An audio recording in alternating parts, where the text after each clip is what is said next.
Vaishno Devi Ramlila committee के अध्यक्ष श्री सुंदरलाल वर्मा जी को मंच में बुलाता हूँ।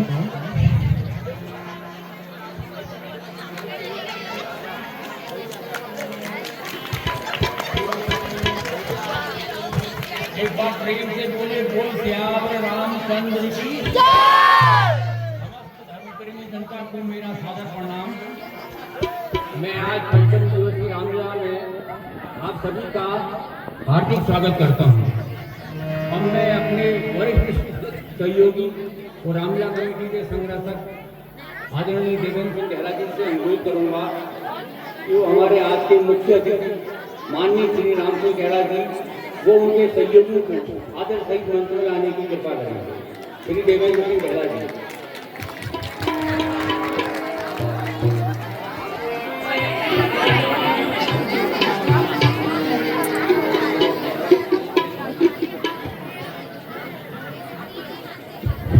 बोलिए श्याम रामचंद्र की, बोलो भक्तजनों की। आज रामलीला पंचम के पंचम दिवस पर आदर्श नवयुग रामलीला कमेटी आप सबका हार्दिक अभिनंदन करती है और स्वागत करती है।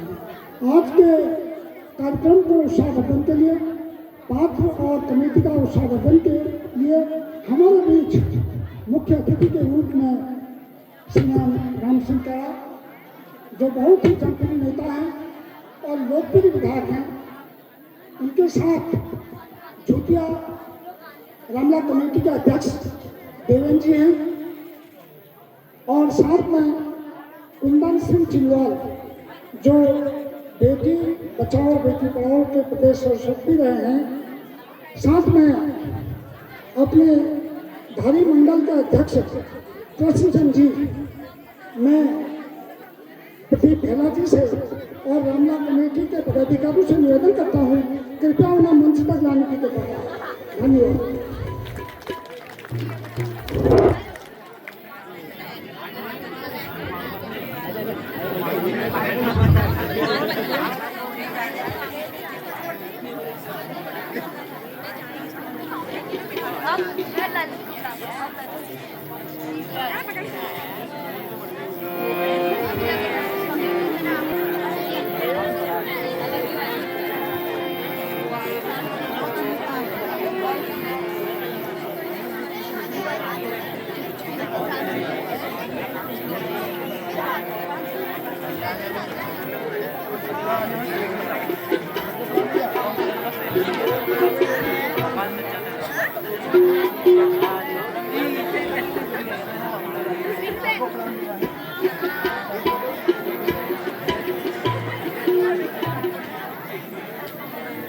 सुस्वागतम सुस्वागतम। मैं अपने बीच उपस्थित लोकप्रिय विधायक राम सिंह गहला जी और उनके सहयोगियों से निवेदन करूंगा, कृपया आज दीप प्रज्वलित कार्यक्रम प्रारंभ करते हैं।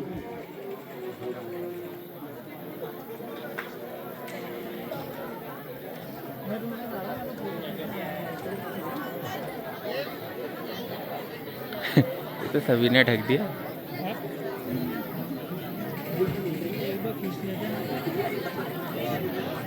जूते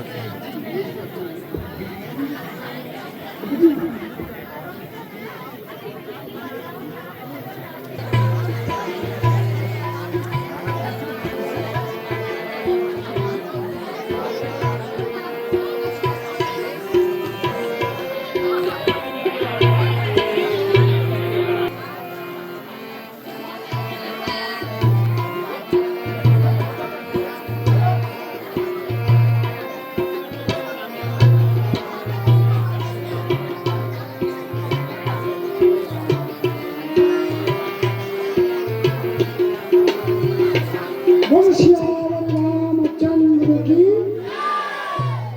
मैं उपस्थित महानुभाव को कमेटी के कार्यकर्ताओं से निवेदन करूंगा कि कृपया बैच बना के उन्हें आमंत्रित करने की कृपा करें। क्रम से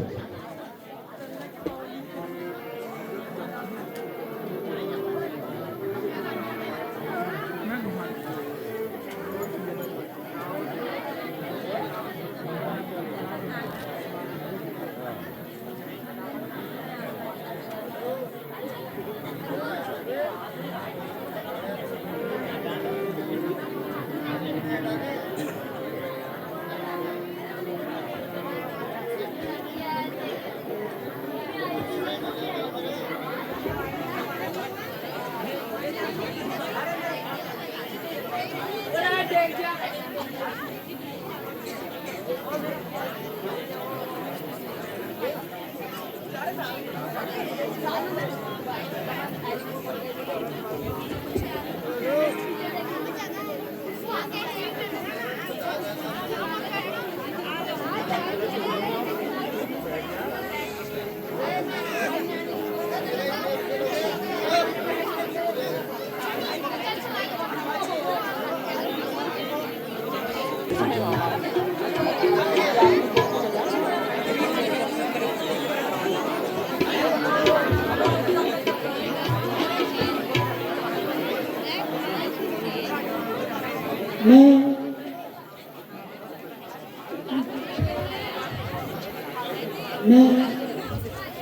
रामला कमेटी के अध्यक्ष जी से निवेदन करता हूँ विधायक जी को आंग्ल वर्ष कहने की कृपा करें।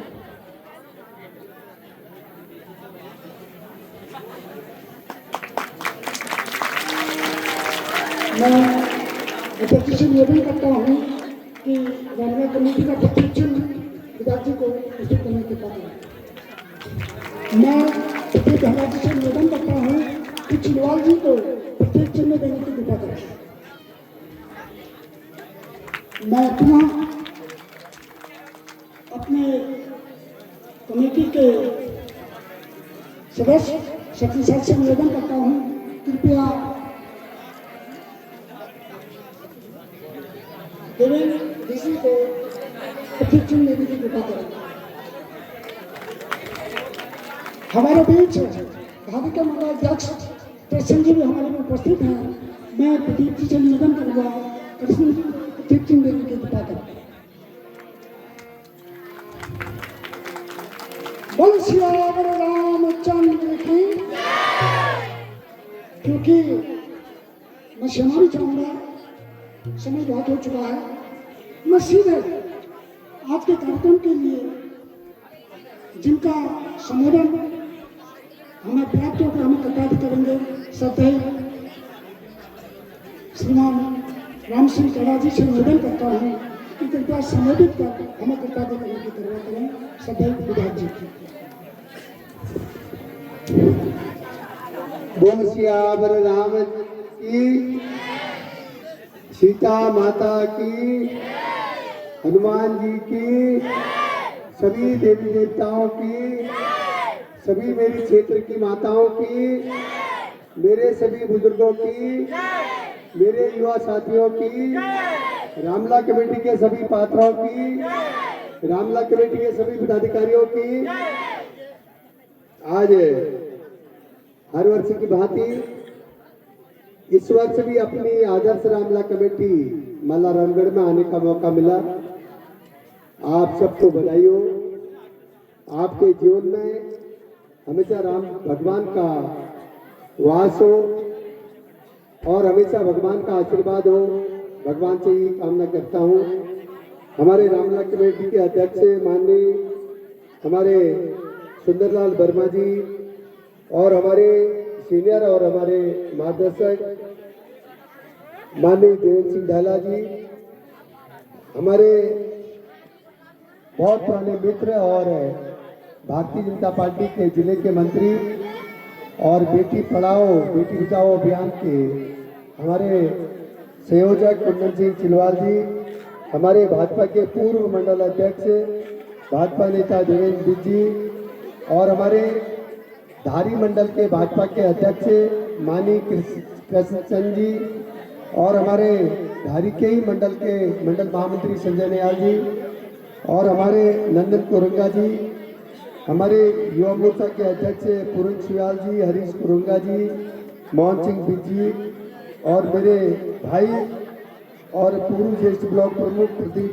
ढहला जी और हमारे सामाजिक कार्यकर्ता और क्षेत्र पंचायत सदस्य रामगढ़ धीरज शर्मा जी, सनी भाई सहित हमारे यहाँ पर हरीश सिंह नियाल जी, बीरेन्द्र सिंह नियाल जी, माननीय दीवान सिंह नियाल जी, विक्रम सिंह नियाल जी सहित रामला कमेटी के सभी पात्र, सभी वॉलंटियर और सभी पदाधिकारी, क्षेत्र की सभी मेरी देवतुल्य समान मेरी क्षेत्र की जनता, मेरी माताएं, मेरे बुजुर्ग, मेरी बहन और सभी प्यारे भाई बहनों को मैं प्रणाम करते हुए आप सबको आदर्श रामला कमेटी के सभी पदाधिकारियों की तरफ से आपको नवरात्रों की बधाई देता हूँ, आने वाले दशहरे की बधाई देता हूँ और दिवालियों की बधाई देता हूँ और मेरी माताओं के श्रृंगार से लेकर के हर चीज से जीएसटी को कम करने के लिए, हटाने के लिए नरेंद्र मोदी जी को भी बधाई देना चाहता हूँ। जीएसटी को 0 से 5% करने के लिए मैं नरेंद्र मोदी जी को भी धन्यवाद देना चाहता हूँ, आप सब भाई बहनों की तरफ से, क्योंकि जो काम करते हैं उनकी चर्चा भी होनी चाहिए। मैं राम के मंदिर से कहना चाहता हूं, मेरे हर घर का बच्चा, हर घर की मां चाहती थी कि सालों से जब देश आजाद हुआ, लाल किले में तिरंगा लहराया गया सन 1947 को, उसी दिन हिंदुस्तान के हर व्यक्ति के अंतरात्मा से एक आवाज आई कि अयोध्या में जहां पर राम का मंदिर होना चाहिए था वो मंदिर बनना चाहिए। जहां पर बाबर ने बाबरी मस्जिद बनाई थी वहां पर राम का मंदिर बनना चाहिए। लेकिन आज आप जाइए, आपसे मैं निवेदन करना चाहता हूं, कभी भी अगर आप राम भगवान के दर्शन करने जाएंगे तो आपको वहां पर कोई परेशानी नहीं होगी और आपके लिए पास की व्यवस्था हम करेंगे। लेकिन आप अयोध्या में विश्व का प्रसिद्ध धाम, जो राम भगवान का धाम बनाया है नरेंद्र मोदी जी ने, पुष्कर धामी जी ने, योगी आदित्यनाथ जी ने, उसके भगवान के दर्शन करने आप जरूर जाएं, क्योंकि वो हमारी आत्मा से जुड़ा हुआ मामला है। क्योंकि राम भगवान को हम मानते हैं, हनुमान जी को हम मानते हैं, सीता माता को हम मानते हैं, लक्ष्मण जी को हम मानते हैं, भरत जी, देवी देवताओं को मानने वाले हम लोग हैं। और आप सबको, सबके उज्जवल भविष्य की कामना करते हुए मैं एक बात आपसे कहना चाहता हूं कि हमेशा संघर्ष करना चाहिए। कोई व्यक्ति ऐसा नहीं है जिसके जीवन में कष्ट नहीं आता हो, चाहे वो भगवान ही क्यों न थे। तो इसलिए मैं अपने नौजवान साथियों से कहना चाहता हूं, अपनी बहनों से कहना चाहता हूं, अपने यहाँ के किसान भाइयों से कहना चाहता हूं कि हमको कभी भी परिस्थितियों से घबराना नहीं चाहिए। दुख और सुख सबके जीवन में आते हैं, चाहे वो इंसान हो चाहे भगवान हो। इसलिए कभी भी जो व्यक्ति संघर्ष करेगा वो आगे बढ़ेगा। अगर किसी के जीवन में कहीं पर कोई परेशानी हो, कभी क्या होता है हमारे यहाँ फसल को अगर जंगली जानवर बर्बाद कर जाते हैं तो हम लोग परेशान हो जाते हैं। दूसरी बात, फिर फसल बोना कम कर देते हैं, या बच्चे का कभी, हमारे बच्चे का कभी एग्जाम में मार्क कम आते हैं बच्चे या बच्ची का, तो हम लोग पढ़ाई में ज्यादा ध्यान नहीं देते। इसलिए मेरा आपसे निवेदन है कि भगवान को भी कष्ट आए। आपने, मैं एक चौपाई के शब्द के रूप में कहना चाहता हूं, भगवान जब दुखी होते हैं वो कहते हैं, जब वनवास को जाते हैं तो उनको सूचना मिलती है कि उनके पिताजी का, राम भगवान के पिताजी का, दशरथ जी का स्वर्गवास हो गया। लेकिन वो कहते हैं, भैया एक मिनट, करी क्या ये करता ने, करी क्या हाय करता ने, विपत सब एक दमदारी, करी क्या।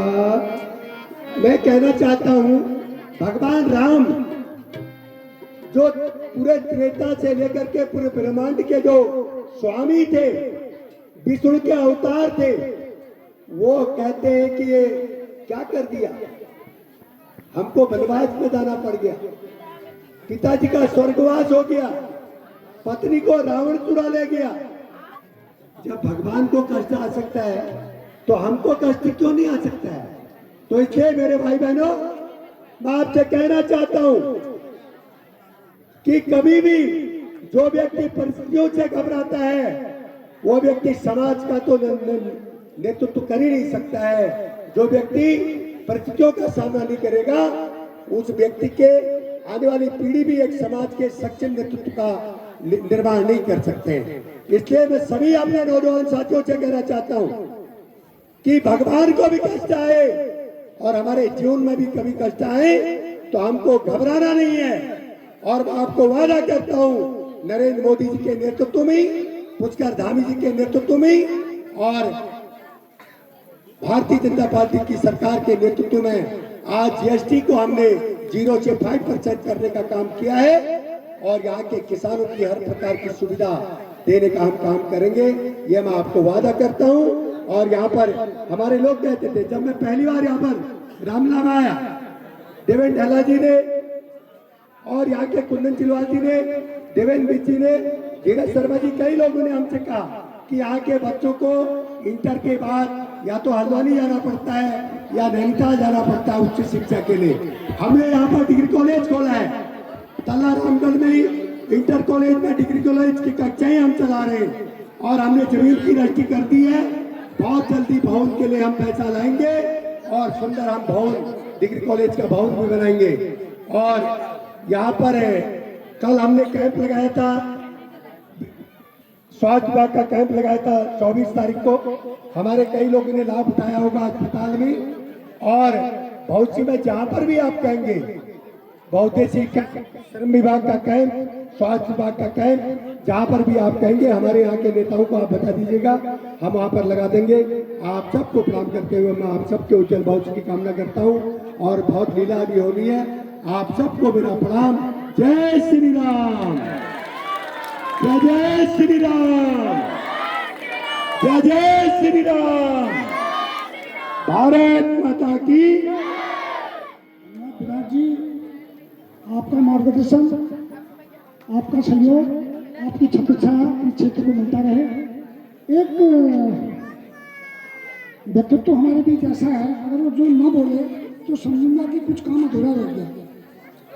बहुत से रंगमंच में पहुंचे हुए कलाकार, एक कलाकार के रूप में कुंदन चिलवाल जी हमारे भी उपस्थित हैं।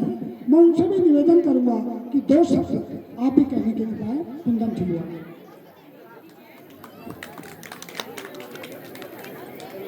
धन्यवाद। एक बार बड़े प्रेम से बोलिए सियावर रामचंद्र भगवान की, जगत जननी सीता माता की, शेषा अवतार लखन लाल की, पवन सुध हनुमान की। आज 6ठम दिवस रामलीला के शुभ अवसर पर इस रामगढ़ की पावन धरती मल्ला रामगढ़ में हमारे अध्यक्ष आदरणीय वर्मा जी और इस रामलीला कमेटी के संरक्षक श्रीमान देवेंद्र ढेला जी, आपको प्रणाम करता हूं। और साथ ही हम सबके मध्य जिनको अभी आपने सुना, हमारे आज के मुख्य अतिथि इस भिंटाल विधानसभा के विधायक श्रीमान राम सिंह खेड़ा जी और इस कमेटी के समस्त पदाधिकारी और यहाँ पर बैठी हुई अपनी मातृशक्ति को प्रणाम करते हुए, अपने बुजुर्गों को प्रणाम करते हुए, युवा साथियों का सम्मान करते हुए और नन्हे मुन्ने बच्चों को अपना स्नेह देते हुए आप सबको इस बहुत ही सुंदर और बहुत पौराणिक इस रामलीला की आप सबको बहुत बहुत बधाई। और जो शारदीय नवरात्र हैं, इस नवरात्र की मैं यहाँ बैठे हुए आप सभी राम भक्तों को बधाई देता हूँ और शुभकामनाएं देता हूँ। हमें अपनी बात सूक्ष्म शब्दों में कहनी है, मैं कम शब्दों में अपनी बात को समाप्त करूंगा क्योंकि बचपन से रामलीला से मैं भी जुड़ा हुआ हूँ। और यह रामगढ़ की जो रामलीला है यह बहुत पुरानी रामलीला है और इसका हर रामलीला का पहाड़ में अपना अपना महत्व है। तो इसमें बहुत महत्वपूर्ण है कि रामगढ़ के जितने भी हमारे युवा साथी, बुजुर्ग, मातृशक्ति और युवा इस रामलीला से जुड़े हुए हैं, लगातार आप लोग अच्छा कार्य कर रहे हैं, इसके लिए हम आप सबको साधुवाद तो देते ही हैं। और साथ ही मैं आप सबको बताना चाहता हूं, मेरे साथ अभी शब्द जोड़ा गया था बेटी बचाओ बेटी पढ़ाओ, और मुझे बड़ी खुशी है कि इस मल्ला रामगढ़ में हम सब अपनी बेटियों को अभिनय करते देख रहे हैं। 2015 से जब बेटी बचाओ बेटी पढ़ाओ अभियान चलाया गया, वहां से लेकर आज तक अब हम समझते हैं कि सफलता के हम मुकाम पर हैं। अगर मल्ला रामगढ़ जैसी जगह, जहां यह रामगढ़ जो धरती है साधारण धरती नहीं, जहां पूज्य नारायण स्वामी जी ने तप किया हो और महादेवी वर्मा जी ने अपनी यहाँ पे कविताएं लिखी हो और गुरुदेव रविन्द्रनाथ टैगोर को इस रामगढ़ की धरती से नोबेल पुरस्कार मिला हो, यह ऐसी पूज्य धरती है जहाँ पर आज श्री रामचंद्र जी का मंचन हो रहा है और जहाँ हमारी बेटियां अभिनय कर रही हैं। मैं आपको बताना चाहता हूँ 2015 में जब मोदी जी ने बेटी बचाओ बेटी पढ़ाओ अभियान चलाया, वहां से लेकर आपने देखा होगा लगातार हमारे क्षेत्र में हो, हमारे जिले में हो, हमारे प्रदेश में हो, हमारे देश में हो, लगातार बेटियां इतिहास रच रही हैं। हम कल्पना चावला से लेकर और पूर्व में 1857 की लक्ष्मी बाई से लेकर और वर्तमान समय में हमारी जितनी बेटियां इतिहास रच रही हैं, कल्पना चावला हो चाहे कल्पना दाल हस्ती हो जो मिशन चंद्रयान में जिन्होंने सहभागिता की, और अभी आपने एक बहुत बड़ा ऑपरेशन देखा, ऑपरेशन सिंदूर, जिसमें हमारी भारत की बेटियों ने फाइटर प्लेन उड़ाए और MiG-21 जिसकी आज विदाई हो गई हमारे देश से, जो 63 साल बाद वापस हुआ है, उसमें भी आज आपने देखा होगा कि वो भी महिला पायलट ने उड़ाया। तो आज हमारी बेटियां जो हैं सक्षम हो रही हैं, लगातार समाज में बराबरी का हिस्सा आप सब ले रहे हैं। मैं आप सबको प्रार्थना करूंगा, आपसे निवेदन करूंगा कि हमारी बेटियों का लगातार इस समाज में हमारे आसपास क्षेत्रों में सम्मान यूं ही बना रहे। और अंत में अपनी एक छोटी सी बात के साथ अपनी बात को समाप्त करूंगा। आज माँ सीता का शायद आज तो कल हरण होगा। आपको पता है कि यहाँ जो मातृ शक्ति बैठी हैं और यह जो यहाँ जितनी माताएं बैठी हैं, आपको मैं इस रामलीला के माध्यम से बताना चाहता हूँ कि इस पृथ्वी पर अगर सबसे बड़ा मानव का जीवन किसी ने जिया तो श्री रामचंद्र जी ने जिया, और अगर सबसे बड़ी माता के रूप में किसी ने जीवन जिया तो माँ सीता ने जिया। जब माता सीता उस रावण के सामने जब वो अशोक वाटिका में होती हैं, तो हमेशा आपने देखा होगा कि माँ सीता ने कभी रावण का चेहरा नहीं देखा। वो हमेशा एक तिनका उठाकर अपने बगल में लगा लेती हैं कि रावण उसकी तरफ जब भी नजर उठाकर देखता है तो माँ सीता एक तिनका उठा लेती हैं। और यहाँ पर बैठे हर व्यक्ति को पता है कि तिनके से कोई नहीं डर सकता, क्योंकि रावण जैसा आताताई तिनके से डर सकता है क्या? वह तिनके से नहीं डरता। लेकिन माँ सीता तिनका इसलिए उठाती है क्योंकि माँ सीता हल चलाते वक्त राजा जनक के खेत में पैदा होती है और वह तिनका माँ सीता का रिश्ते में भाई होता है। तो मैं समाज में बैठे अपने युवाओं से कहना चाहता हूँ कि हम सबको अपनी बेटियों के लिए, अपनी बहनों के लिए समाज में उस तिनके की तरह खड़ा होना है जिस तिनके को अगर माँ सीता उठा लेती है तो रावण जैसा आताताई भी डरता है। तो यह संदेश हमें इस रामलीला से मिलता है। जब भी वह तिनका उठता है तो माँ सीता का एक इसमें एक चौपाई माँ सीता के लिए बोली गई है, तन धैर्यो कहत बैदेही सुमिर अवधपति परम स्नेही। तो माँ सीता हमें आज भी हमें कैसा जीवन जीना है यह सिखा कर गई है, और मानव को कैसा जीवन जीना है वो श्री रामचंद्र जी ने सिखाया है। और भरत ने अपने भाई के प्रति, अपने बड़े भाई के प्रति जो प्रेम होता है वह सिखाया है। और श्री रामचंद्र जी ने स्त्री अपनी पत्नी की रक्षा के लिए उन्होंने सोने की लंका को खाक कर दिया, यह भी श्री रामचंद्र जी ने सिखाया। हम सबको यह रामलीला का बार बार मंचन इसीलिए देखना होता है क्योंकि कई बार टीवी मोबाइल में भी देखते हैं, लेकिन जो संदेश यहाँ पर बैठकर हम रामलीला का देखते हैं यह हम सबको श्री रामचंद्र जी के जीवंत रूप का यहाँ पे एहसास कराता है या महसूस कराता। मैं पुनः आप सब ने मुझे समय दिया और मैंने आप सबका समय ले लिया, इसके लिए मैं आप सबको धन्यवाद और आभार व्यक्त करता हूँ कि रामलीला कमेटी ने मुझे यहाँ पे 2 शब्द कहने का अवसर दिया। मेरे साथ एक बार जोरदार नारा लगाएंगे। यह आवाज श्री रामचंद्र जी यहाँ बाल विग्रह रूप में अयोध्या में विराजमान है, अब वहाँ राम दरबार भी लग गया, वहां तक आवाज जानी चाहिए। जय श्री राम, दोनों हाथ उठाकर जय जय श्री राम। बहुत बहुत धन्यवाद, बहुत बहुत आभार। मैं अपने बीच जो अतिथि हैं उनसे क्षमा चाहूँगा कि समय अभाव के कारण मैं उनको संबोधित कमेटी नहीं करा पा रही है। एक बार पुनः मैं अपने अतिथियों का रामलीला कमेटी के अध्यक्ष की ओर से, कमेटी की ओर से बहुत बहुत बधाई देता हूँ। हार्दिक धन्यवाद।